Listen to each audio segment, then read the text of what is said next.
Network News. Maaga pa lang ay nakapila na ang mga tricycle drivers dito sa Urdaneta City Cultural and Sports Complex para makatanggap ng tulong pinansyal mula sa Department of Social Welfare and Development o DSWD. Isinagawa kahapon ang sabay-sabay na distribusyon ng 5,000 pesos cash assistance para sa mga rehistradong miyembro ng TODA sa 4 na lungsod sa lalawigan bilang tulong sa kanilang kabuhayan sa gitna ng krisis sa langis. Isa sa mga maaga ng pumila si Mang Doming dahil anya nararapat lamang na tiyagain ang pagpila para makakuha ng ayuda lalo at kasama umano siya sa listahan ng mga siguradong benepisyaryo. Andun po yung pangalan ko kaya nandito ako na nagtiis na pumila kahit po mainit.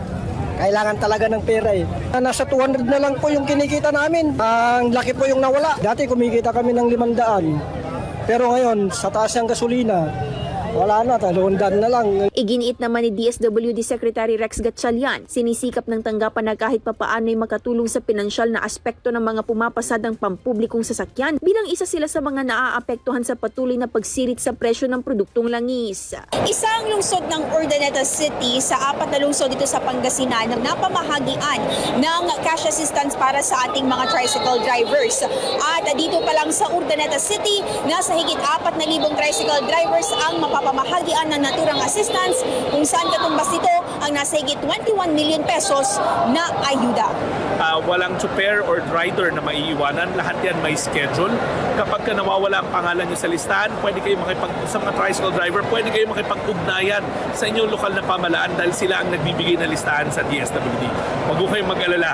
Hindi ko kayo makakalimutan. Tuloy-tuloy po ang ating mga payout hanggang sa katapusan.